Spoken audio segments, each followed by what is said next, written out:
All of my people, so they just dropped a bomb and everybody was asking, where is the smoke coming from? Everybody just the panic, where is the smoke coming from? He says something that Justice Omotosho must travel to Sokoto to apologize to Nnamdi Kanu of all the atrocity that he committed. I'll be playing you the video because the video is very long. I just want to chip in something about this apology thing. Yes, it can only happen if Nnamdi Kanu want to see Justice Omotosho. That is number one thing. Then secondly, what Sowore is trying to say is that this case will haunt Justice Omotosho for the rest of his life. I just want to go straight to the point. This case will haunt Justice Omotosho for the rest of his life. There are 1,001 reasons that will make Justice Omotosho to travel to Sokoto to apologize to Nnamdi Kanu. There are 1,001 reasons. Yes, I'm just going to brief you some so that you understand where Sowore is headed to. Yes, I will just brief you some. Now, this is a case. So, Justice Omotosho is just like that student that don't know anything about this homework or this assignment. He now went to accept it because he want to please the teacher or maybe the headmaster or what have you. Now, the whole class is now folding their arms and watching Justice Omotosho sweating because he cannot solve the problem. Yes, this is a problem that most of the justices said that I don't want to handle this case. No, leave this case. I don't want. But Bezos said they don't give you 1 or 2 bribes. Now, if you say you don't have the fame, you don't have the money, now you cannot do as you like. You can't forget say anyone will not get peace of mind. See, I'm 6 feet. Yes, see, I'm 6 feet. When you say something is being haunting you about, almost see you 6 feet. Now, there's no 2 ways about it, and it takes only Nnamdi Kanu to cleanse you of your sin. It's only Nnamdi Kanu that will cleanse Justice Omotosho of his sin and atrocities. Yes. Why did I say so? Number one reason of me saying so is because this man have entered on the wrong side of history. Justice Omotosho have entered on the wrong side of history. Yes. Now his name is now connected to a case that is bigger than him. Take for instance, anywhere Justice Omotosho is being nominated now, they will say, how did you, the first question that, the place that they will usually ask him question is in this Nnamdi Kanu's case, because that is the most highest and toughest case that Justice Omotosho have ever handled. Yes, they will be like, why did you jail this man with Elipe law? Why did you waive his final written address? You know, stuff like that. More critical question will come up. Then you find out that Justice Omotosho will be the one explaining himself for the rest of his life. That's why I say his name has been connected to a case that is bigger than his career. Justice Omotosho is that boy, or let's say that man that went to Bolo trouble, not knowing that the payment time would be very fast. Yes, this man, you know, in Yanga, trouble they sleep, in Yanga go wake up. He went to Bolo trouble, not knowing that the payment time will come this fast. So when Sowore said that he must travel to Sokoto, don't underrate that word. Don't underrate it. These people might be doing anything with their power and muscle. That is one we see, but spiritually, something is haunting them.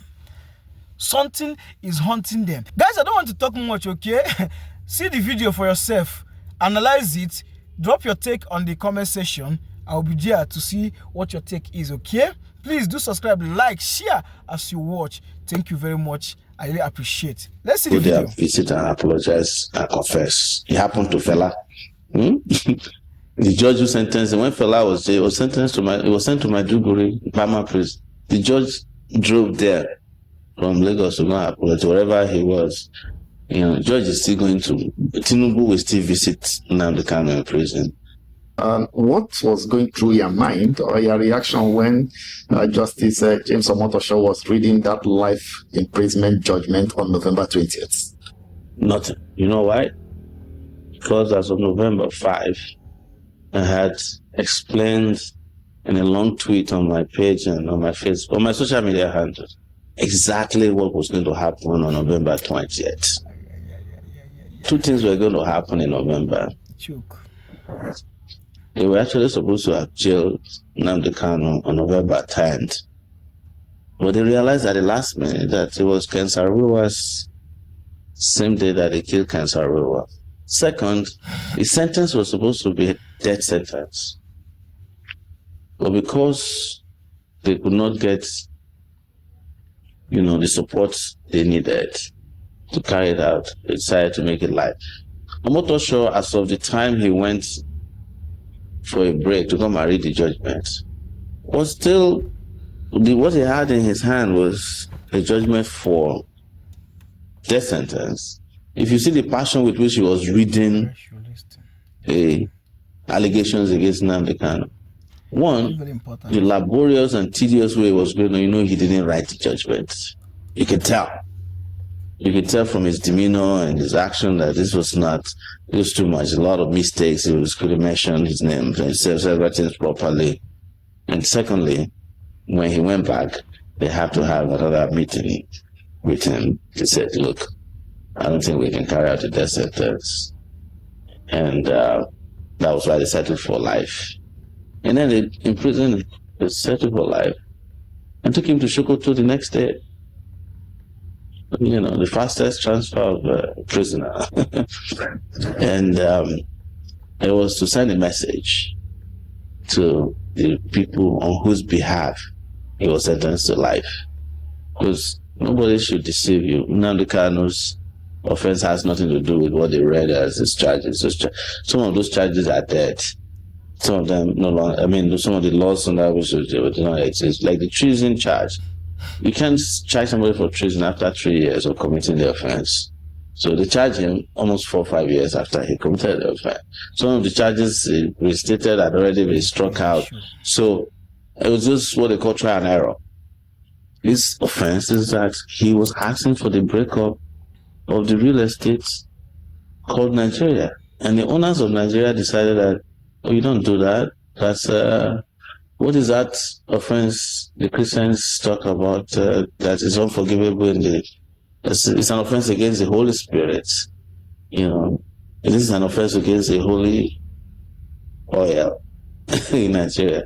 That was the reason why Ken Saro-Wiwa was, when you touch that area, they don't waste time, the owners of Nigeria. Then you've touched their economic life and nerve.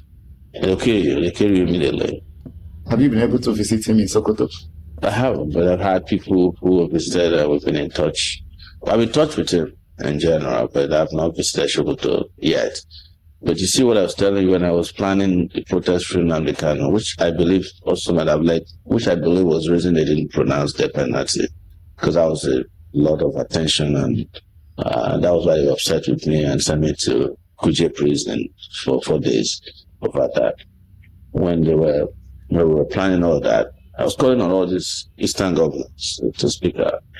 Now they've realized that it's even more burden on them that now they can be sentenced to death. That's why OT had to fly to Sokoto, maybe on a private jet, to go and visit Nnamdi Kanu. The judge is still going to go there and visit and apologize and confess. It happened to Fela.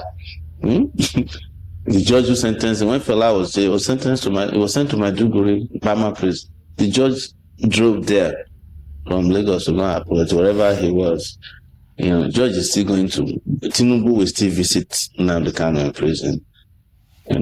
But we told them this was unnecessary. They could have saved themselves embarrassment on November 20th by just discharging him of just releasing him unconditionally. Because you could tell, how do you accuse somebody of killing Gulak when you have him in TSS custody? How did he do it? No evidence. The only evidence they have is a radio transmitter and microphone. I was looking for an evidence of, he went to buy a ship of weapons and sent to Nigeria. No, not even a bullet. Never go unpunished. Just exercise book where he wrote his thoughts.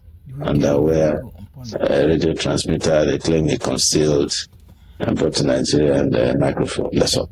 Why do you think his release is important to Nigeria? Because, Nigeria entered voluntarily into a disease in 1963. And to exit from it and heal itself, you must address the outcome of the Civil War. All of this thing you're saying is the outcome of the 1970 Civil War. And part of the reason why you say I'm active on this matter is not political. I didn't fight that in that war when I was active, and I don't want to participate in fighting when it is cold. They're still waging a cold war against the Igbo man in Nigeria. I know it. I don't need to go to school to know that. I don't need to have a PhD in philosophy to know that Nigeria has an Igbo problem.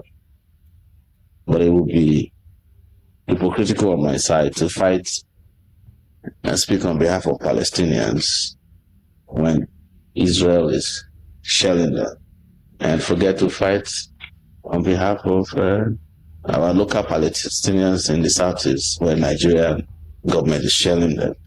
That would be hypocrisy on my part. How do you respond to claims that activism is funded by some quarters to create a false sense of opposition?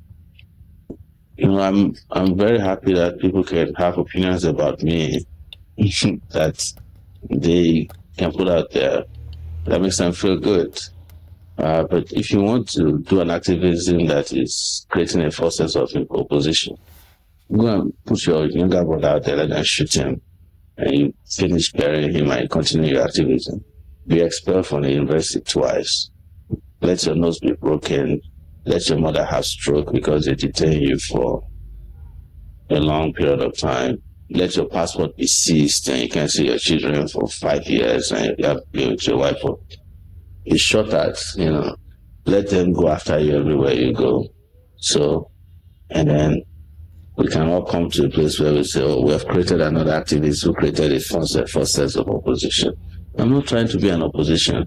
See, what people should differentiate between activism, as you call it, and opposition is cyclical in Nigeria. People only oppose the government when they are out of government, when they don't have something to eat. They will oppose the government. I don't belong in that category. And then what happens to activists all over the world is that a narrative is framed to scandalize you, right?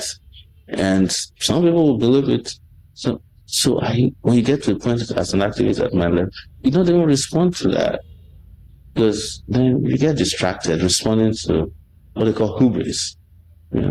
At the end, the person who says, oh, you want to create real opposition so that the ones that are false can pack and go home. So, but I understand that a person respects rights for people to have freedom of opinion. And I cannot tell you that anybody who says that has no right to say what he wants to say. Everybody should have a right to say that. That's the kind of country I'm fighting for, where you have a right to say what you want to say, and you are still free after you have said that. Let's talk about revolution now. Yes. What exactly are you calling Nigerians to revolt against? If there's anybody who's asking that question about this time, I have nothing to tell them. If Nigeria should be revolting against everything, I